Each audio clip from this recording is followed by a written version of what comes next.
Орой мэд хүргийн үзэгчтэй тоон том хөтөлбөр хэлж байна. Монгол улсын орчин үеийн эдийн засгийн салбарыг үндэслэгч хувьсгалын анхны 7-гийн нэг солийн данзан тэртээ 100 жилийн өмнө өмч хөрөнгөтэй болох үзлийг тууштай баримталж санал болгож байсан. Гэвч тэр үеэс нийтийн өмч, нэгдлийн өмч гэж төрийн мэдлийн өмчөд суурилсан төлөвлөгөөт эдийн засгаар замсан нөлөөнд автсан Монгол улс 1990 оны цагаан морин жил ардчилсан эдийн засаг руу шилжих хувьсгалыг хийж чадсан. За ингээд төрийн мэдэл байсан бүх нийтийн өмчийг хувьчилж хувь хүмүүст худалдах ажлыг эхлүүлсэн. Өөрөөр хэлэх юм бол үнийг чөлөөлөх, өмчийг хувьчлах, банкны тогтолцоог боловсронгуй болгох, гадаад худалдааг либералчлах, татварын системийг өөрчлөх гэх мэт шинжилгэүүдийг хийж эхэлсэн байдаг. 1991 оны засгийн газрын 22 дугаар тогтоолоор хувьчлах арга хэмжээг тогтоож хурдан шуурхай хэрэгжүүлэх замаар хувийн секторыг эдийн засагт гүйцэтгэх үүргийг нэмэгдүүлэхээр шийдсэн. Хувьчлагдсан үйлдвэрийн хувьцааг худалдан авах чадaltaй хүн цөөн учраас нийгмийн баялаг нь бүх ард түмнийх байна гэсэн нийгмийн сэтгэл зүйд тулгуурлаж өмч хөвчлөлийг явуулсан байгаа юм. За тэр үед Монгол улсын хөрөнгө 46 тэрбум орчим төгрөгөөр үнэлэгдэж байж. За үүнээс 44% болох 22 тэрбум хөрөнгийг хувьчлах шийдвэр гарчээ. Нэг бүр нь 100 төгрөгийн нэрлсэн үнэтэйгээр 212 сая ширхэг хувьцаатай төр хувийн компаниуд бий болжээ. Эрхийн бичгийн ягаан цэнхэр гэж хоёр ангилж 3,000 төгрөгийн үнэтэй ягаан тасалбарыг нь бага хувьчлалын тасалбар гэж, 7,000 төгрөгийн үнэтэй цэнхэр тасалбарыг нь их хувьчлалын тасалбар гэж нэрлэх болжээ. 212 сая ширхэг хувьцааны 51% буюу 109 сая 800 мянган ширхэг хувьцааг төрийн мэдэлд 102 сая ширхэг хувьцааг олон нийтэд санал болгосон байна. Улсын 470 үйлдвэрийн газрыг хувьцаат компани хэлбэр шилжүүлж тэдгээрийн 8.2 тэрбум төгрөгийн үнэлгээтэй 96 сая ширхэг хувьцааг Монголын хөрөнгийн биржээр дамжуулаад иргэдэд хөрөнгө оруулалтын эрхийн бичгээр эзэмшүүлсэн байна. Өмч хувьчлал нь мэдээлэл дутмаг үед хийгдсэн учраас иргэдэд ашигтай байж чадсан хүмүүст үндэсний томоохон компаниуд хуваарлагдсан байдаг. За тиймдээ ч 1995 онд 5 хувьцаат компани шүүхийн шийдвэрээр дампуурч 7880 орчим хувьцаа эзэмшигч 686 мянган ширхэг хувьцаагаа алдаж хохирчээ. Энэ бол компани хит жижиг хувьцаа эзэмшигчтэй болгосны сүрэг. Өмч хөвчлөлийн үеийн иргэдийн төлөөлөл өнөөдөр ягаан цэнхэр тасалбарыг юу гэж дүгнэж, тэр үед ямар байдлаар өмч хөвчлөл явагдсныг иргэн бас сүхэж ярьсныг бид та бүхэнд үзүүлье. Өмч хөвчлөлийн эерэг үр дүнг харах юм бол говь компани хувьцаа гэхэд сүүлийн 7 жилийн хугацаанд 11 дахин өссөн байгаа юм. Энэ бол мэдээж хувьд шилжснээр менежмент сайн хийгдсэний үр дүнд сүүлийн 7 жил гэхэд хувьцааны үнэ нь ийхүү өссөн байна. Хувьцаа эзэмшиж байгаа хүмүүст энэ хэрээр л ашиг өгч байгаа. За Улаанбаатар зочд дуудлын хувьцаа бас 27 дахин нэмэгдэж, энэ хувьцаа хүртсэн хүмүүсийн хувьцааны үнцийн ийм хэмжээгээр нэмэгдсэн байна. Тэгэхээр Улаанбаатар зочд дуудлал хувьчлагдсанаар сүүлийн 7 жилд гарч байгаа эерэг үр дүнг харах юм бол 27 дахин өссөн ийм байдал харагдаж байна. За талхаар нь та бид сайн мэдэх Атар өргөө компани хувьцаа гэхэд 2006 оноос 2013 оны 11 дугаар сарын 1-ний байдлаар гэхэд 42 дахин нэмэгдсэн байна. Атар өргөө компани хувьцаа ийхүү 7 жилийн хугацаанд 42 дахин нэмэгдэж, энэ хэрээр хувьцааг эзэмшсэн энэ компанид хөрөнгө оруулсан хүмүүсийн хөрөнгө ингэж л нэмэгдэж байгаа гэсэн үг. Апу компани хувьцааг бас хараад үзэх юм бол сүүлийн 7 жилийн хугацаанд 1423 дахин өссөн байна. 1423 дахин өссөн энэ үзүүлэлт бол сүүлийн 7 жилийн хугацаанд дэх энэ салбарын үйлдвэрүүдээс хамгийн өндөр өсөлттэй хувьцаа.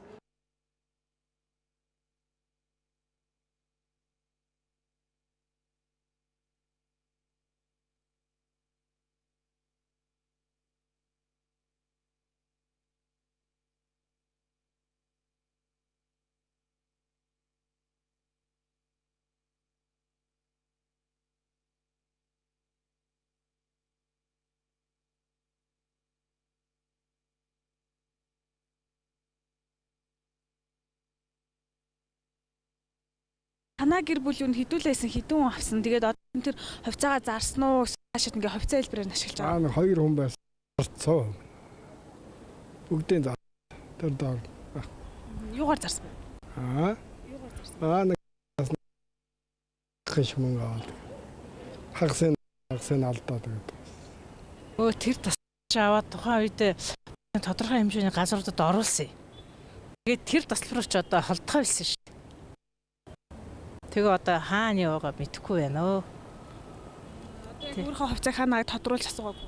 Асуусан би бас энд ирж энэ хөрөнгөний бирж дээр орж асуусан. Нэг нь болохоор бүр алга болцсон гэсэн. Тэр байгууллага тэрчгээрээ байхгүй болцсон гэсэн. Нэг нь бас нэг дутуу хэрэгжүүлж байгаа тэгэл бас л яасан юм шиг л шүү дээ. Тэгэл одоо ер нь тэрний үр шим гэж байхгүй.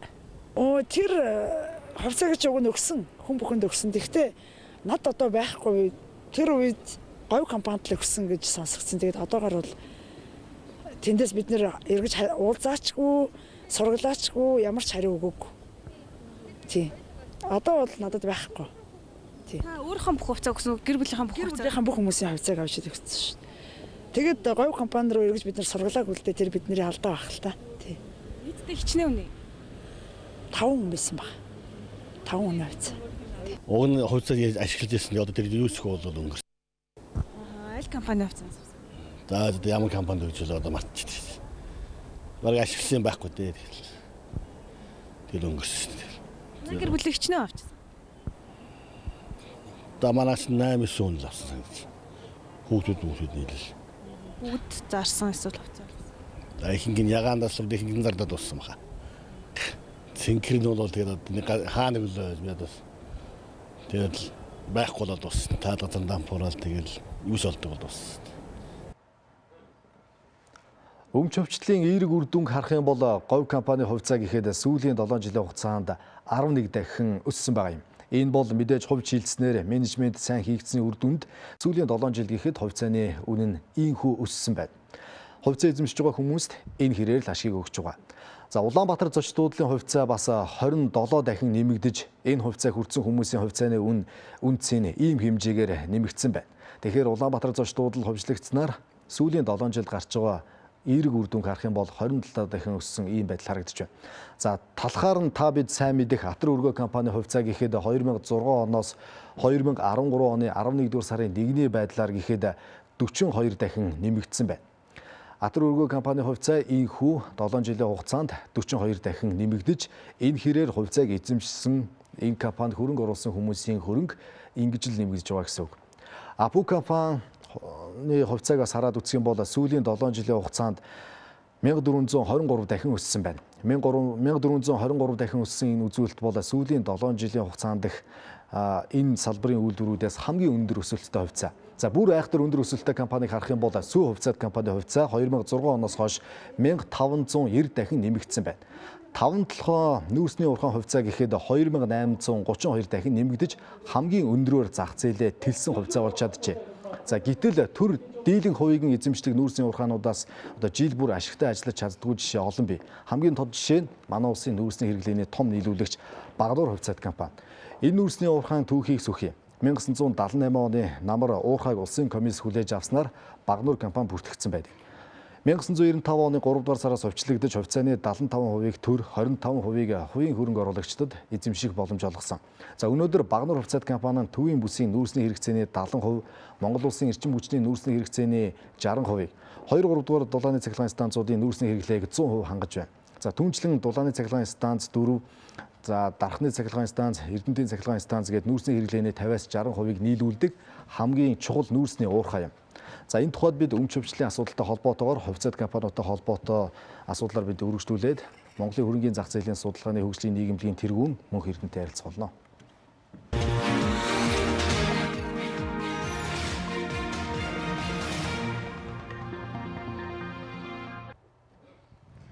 Үлгчнээ хөтөлбөрийг үргэлжлүүлээд Монголын хөрөнгийн зах зээлийн судалгаа хөгжлийн нийгэмлэгийн тэргүүн Мөнх Эрдэнэ манай студид ажиллаж байна. Орой минь хүргэе. Тань ч гэсэн өрөмдөг. Саягийн мэдээллийг хүргэж байгаад тэртээ 22 жилийн өмнөх одоо их бах хувьчлалын асуудлыг ингээд тоон байдлаар хүргэлээ л дээ.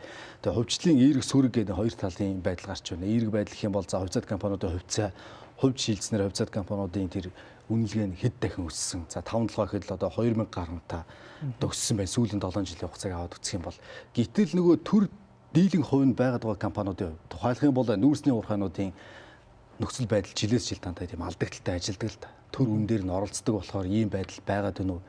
Энийг цаашаа шийдвэрлэхийн тулд мэдээж хувьчлалын асуудал яригдчих жоо. Ойлгох юм бол Багнуур хувьцаат компани. Энэ дээр бас нэг тодорхой шийдэл гаргасан байлээ л дээ.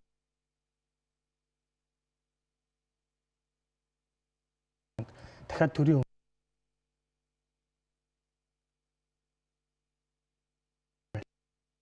өдрүүд байна. Тэнцэнэс жишээ нь Багнуур дээр ингээ аваад үзэхэд Багнуур бол ерөөсөө сүүлийн 10 жилийн хугацаанд дандаа алдагдaltaй ажиллаж ирсэн байдаг. Яагаад алдагдaltaй ажилласан бэ гэхээр үнийн төрөөс тогтоогод өгсөн. Тэгэхээр компани нүүрсээ ухаж гаргадаг. Зарахтаа баг нүүрс ухсан өртгөөсөө бага үнээр зарж яадаг. Тэгэхээр байнгын алдагдал хүлээгээд байгаа юм л. Тэр энэ 10 жил, 5 жил хоригдлогдож явсаар хагаад өнөөдрийн нийт одоо хөрөнгийнх нь 87% өөрчлөлтсөн явж байгаа байхгүй. Тэгэхээр энэ компаниудаа цаашдаа амжилттай ажиллаад тийм ээ Улаанбаатар хотын хэрэглээг хангаад явахын тулд техник технологийн шинжилгээх хэрэгтэй, өрөө дарах хэрэгтэй. Тэхийн тулд 21%, 24% одоо хөвчл яах гэсэн юм ажлууд хийгдэж байна. Хийгдэх гээд байгаа шиг байна л да. 75%-ийн төр эзэмшиж байгаа. Одоо 24%-ийн ингээд бас хувьцаа хэлбэрээр ингээд тараалаа гэхэд 51%-ийн төр эзэмшнэ л дээ. 51% гэдэг бол дийлэнх хувийг нь эзэмшиж байгаа хэлбэр. Дахиад яг энэ арга барилаараа үнэндэн төр оролцоол ингээд яваадах юм бол тэр хувьчилсан хэлбэр нь өөрчлөгдөж чадах уу? Тий. Тэгэхээр энэ дээр бол яг үнэ дахиад цааш нь бариад юм бол энэ дээр үр дүн гарахгүй л гэж харагдаж байна. Үнийг тэгвэл яаж тогтоох вэ?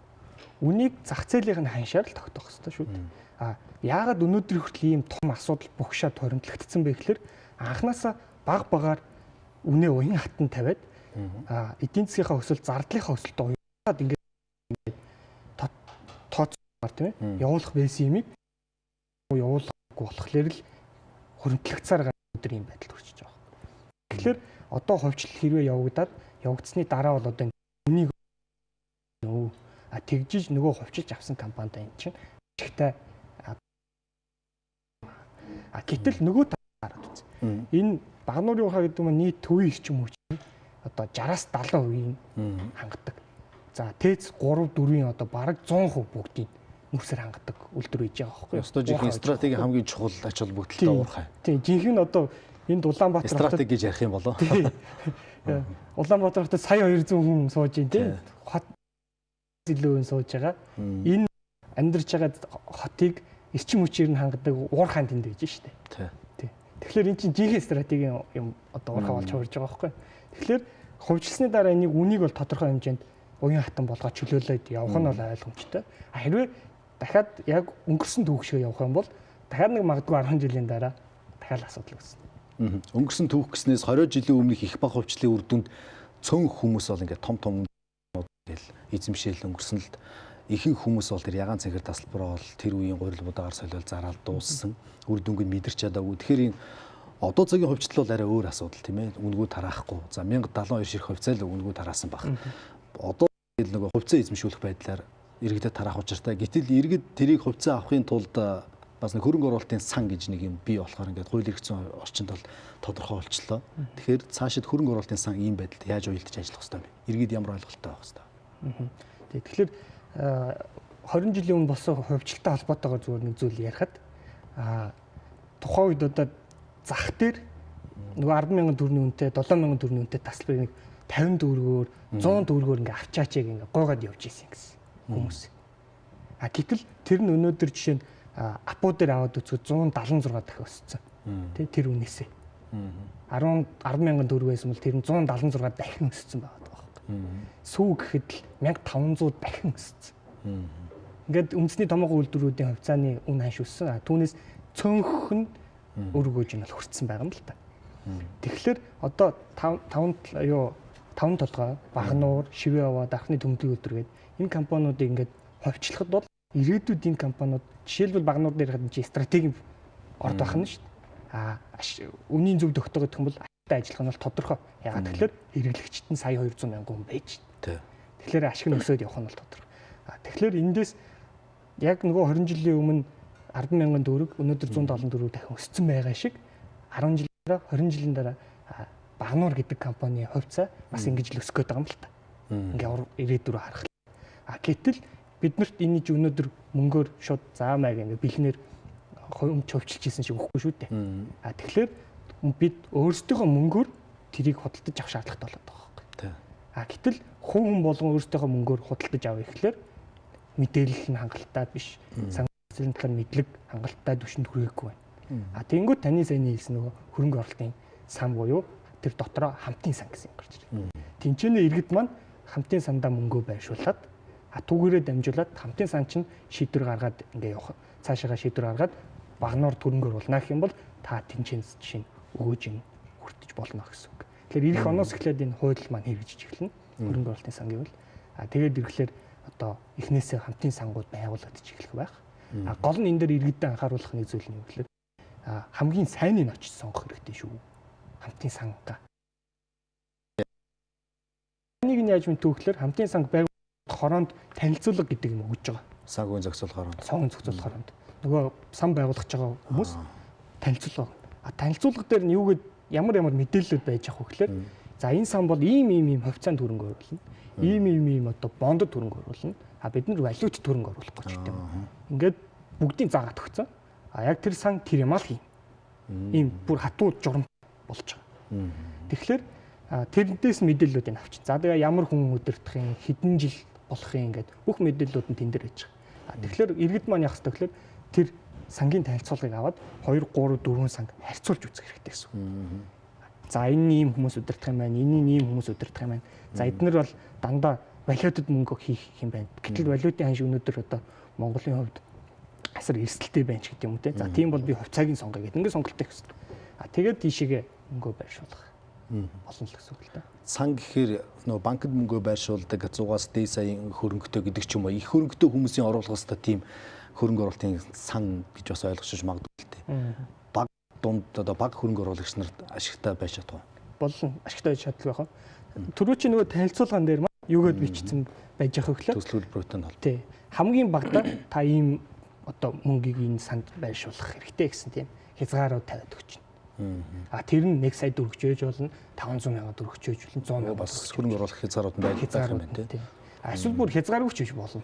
Ямар нэгэн 50 сая төгрөг хийж болно тий. Тэгэхээр тухайн үедээ тэр нөгөө сангийнхаа танилцуулгыг сайн харах хэрэгтэй гэсэн. Яг би ямар санд хүнд итгэж мөнгөө өдөрдүүлэх гэдэг. Энэ итгэл даах чадвартай хүн мөн үгүй юу?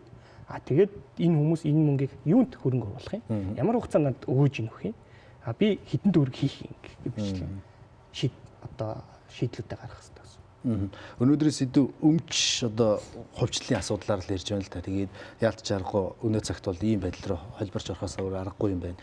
20 жилийн өмнөх өмч хувьчлалын асуудал бол за Монгол Чех хоёр бол их ойролцоо хэлбэрээр хийцсэн юм байлээ. Тэр үеийн иргэдийн сэтгэл зүйн хандлага дээр одоо тоглолт хийсэн гэхүү дээ. Бусад улсуудын хувьд бол нэг арай өөр нэг хоёр шалтгаан байх шиг байна. Ямар өөр хоёр хэлбэрээр явчих вэ? Энийг бас үзэгчтэй тодорхойлбол одоо цагт өмч хувьчлалыг бид юу гэж ойлгох ёстой?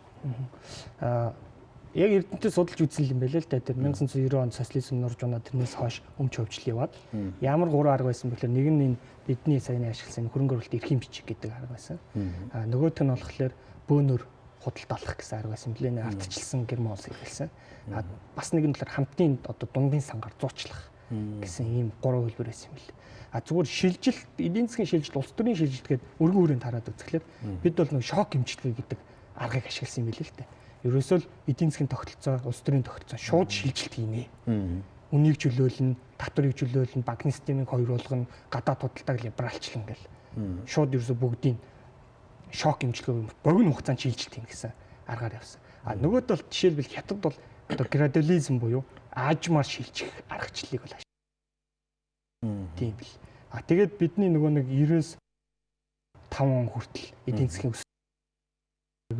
ажилгүйд нэмэгдэл хүн жилжилт үе гэдэг маань одоо энэ шок эмчилгээ ашигласнаас одоо гарсан нэг жоо сөрөг үр дагавар юм байна гэж харагдаад байгаа. Яг тухайн үедээ хэрвээ арай өөрөөр харсан бол аажмаар алхамаар юмыг шилжилтийг хийсэн бол зөөлөн байх байсан болов уу гэж бодогдсон.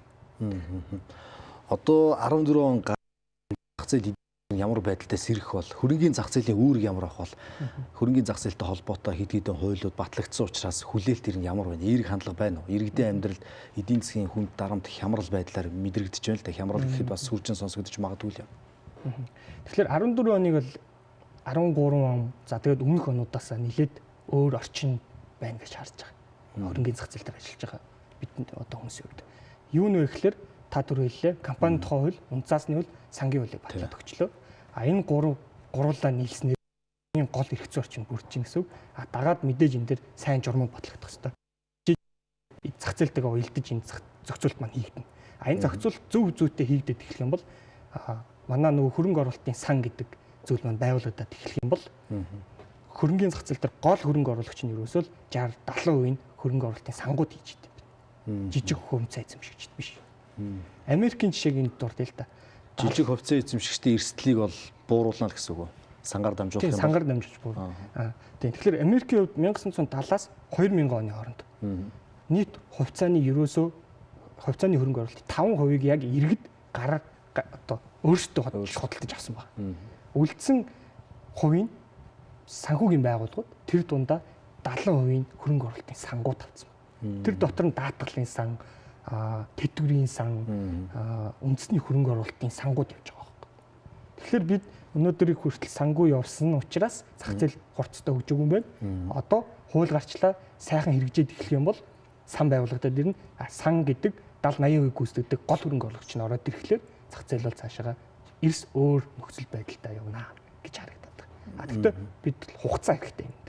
Тэгээд эх хүн болонгот л хэдэн хувиар өсөөл ингээл тамраа явчихгүй шүү дээ. 3 жил, 5 жил үе үеэрээ хараад ингээ явах. Сангийн үйл ажиллагаа ямар байдлаар ажиллах вэ? Одоо энэ брокер дилерийн компаниуд шиг ингээл энд тэнд салбараа нэгээд ажиллах юм бол иргэдэд яаж ойрхон одоо хүртэж ажиллах юм бол? Хуулийн дээрээ ерөөхдөө зохицуултууд нь байж байгаа. Ямар зохицуулт байгаа вэ гэхээр хуулиа гаргалаа. Хувьцаат юу хамтын сан гэдэг маань байгуулагдана. За байгууллагдахдаа танилцуулга хороонд өгнө. За тэгээд хамтын сан дээр 500 одоо сая төгрөг босгонооч гэдэг юм уу заалт нь байж. Тэгэнгүүт хамт хэрвээ тэр хамтын сан мөн бол хороон дээр материалын өнгөтэй дараачийн 6 сарын хугацаанд нь хөрөнгө оруулалт босгоно. 6 сарын хугацаанд босгож амжихгүй бол тэр ингээ байгуулагдахгүй гэсэн үг. Тэгэхээр энэ 6 сарын хугацаанд нөгөө сан бол за бид нар 500 саяын одоо ийм хөрөнгө оруулалтын ийм сан болох юм аа. За тав бүгд хөрөнгө оруулалт хийгээд маркетинг гээ. Зал сурчлага явуулна иргэд рүү. Иргэд рүү ч яхаа одоо олон нийт рүү. Тэнгүү тэн дээр нь иргэд ч орж болно, компаниуд ч орж болно те. Янз бүр. Ингээд яах юм. Яг салбар гэдэг талаасаа бол одоо мэдээж хэрэг тэн дээр одоо төв офис тий гэж бол мэдээж хэрэг байна. Тэнцэнэ хүмүүсээ бүртгэн уулзалт юмнуудаа хийж явна. Тэгээ яг мэдээж дархан ертөнч гэдэг юм уу тий илүү хөрөнгө оруулалт татханд бол салбаруудаа байгуулах явахд боломжтой байна. Сая жижиг хувьцаа эзэмшигчдийн эрсдэл гэдэг нэг дурдлаа л да. 1995 онд гэхэд жижиг хувьцаа эзэмшигчдийг одоо хувьцаат компани хэлбэрлөө оруулснаас үүдэлтэйгээр хэд хэдэн компани дампуурч тэр үеийн хувьцаа эзэмшигчд хэдэн зуун мянгаар бас ингээ хохирч үлдчихсэн юм байна л да хувьцаагаараа. Одоо ийм эрсдэл одоо байгаа юу? Байхгүй тулд энэ хөрөнгө оруулалтын сан гэдэг зүйлийг гаргаж ирээд байна уу? Яг уу за тэрийг яг одоо зах зээлийнхаа хуулиар тийм дахиж тохиолдохгүй гэвэл бараг тохиолдохгүй байна. Тэр яагаад тохиолдсон байсан бэ гэхээр 90 онд чинь бүгдэнд нь 10,000 төгрөгийн нөгөө ягаан цэнг залбар тараад өгсөн. Тэгэнгүүт бүгд ижил тэгш ихтэй болсон байхгүй. Тэгэнгүүт хамгийн ихтэй л нэг одоо хамгийн төвлөрөл ихтэй хувьцаат компани гэж бодоход нэг хувьцаа эзэмшигч хамгийн ихтэй 2% л эзэмшиж байсан байна. 95 онд анх гараанаас эхлэхэд. Тэгэхээр чинь 2% эзэмшиж байгаа хүн чинь тэр компани эзэн гэж хизээч өөрийгөө бодохгүй. Өнөөдөр 3-4 хүн нийлээд 60-аас 70% эзэмшиж энэ чинь шийдвэр гаргах одоо нөгөө компани толгоо удирдлага нь бий болж байна. Тэр компани би хөрөнгөийнх нь эзэн шүү гэж хүмүүс тэр бизнес эрхлэгчид сэтгэж байна. Тэгээ цаашгаа өргөжүүлж хөгжүүлэхийг зорж шүү дээ. Тэгэхээр яг тэр нөгөө хит тарцсан байсан юм маань 95 оноос хойш өнөөдөр хүртэл явсараад өнөөдрийн бидний нөгөө хит төвлөрөл гэдэг юм руу орсон байхгүй. 2-3 хүн дээр тогтдог гэдэг бас нэг талаас энэ эрсдэл байна уу энэ? Эрсдэл байлгүй яах вэ? Энд чинь жижиг хувьцаа эзэмшигчдэд маш том эрсдэл болж байгаа. Ямар эрсдэл болох вэ гэхээр нөгөө 100 хэдэн хувьцаа эзэмшигчд нь ханш дээр тоглолт хийж болно. Химлэр өсгөж болно, унгаж болно. Тэнд нь жижиг хувьцаа эзэмшигчд бол мэдээлэл муутай байж байгаа шүү дээ. Тэгэхээр тэнд эрсдэл орно гэсэн үг тийм. Тэгэхээр тийм асуудал болоод байгаа. Тэгэхээр яг энэ төвлөрөлттэй асуудал дээр бол гадны орнууд зохицуулт хийж өгсөн байгаа. Жишээлбэл 30% минимум бирж дээр арилж ялнаа. Олон нийтэд арилж ялнаа. Манайд одоогоор тийм зохицуулт байхгүй. Манайд болохоор 20% гэж байж байгаа. 20%. Энэ саягнаас мөрдөгдсөн жоохон байж байгаа. За их баярлалаа. Өмч өвчлөлтөй холбоотой асуудлыг хөндөж тодорхой мэдээлэл өгсөнд баярлалаа. Ажлын амжилт хүсье. За баярлалаа. Үзэгч та бүхэнд бид өмч өвчлөлийн асуудлаар мэдээлэл хүргэж, за Монголын хөрөнгөний зах зээлийн судалгаа хөгжлийн нийгэмлэгийн тэргүүн мөнх эрдэнэг олзууллаа. Анхаарлаа хандуулсан баярлалаа та бүхэнд.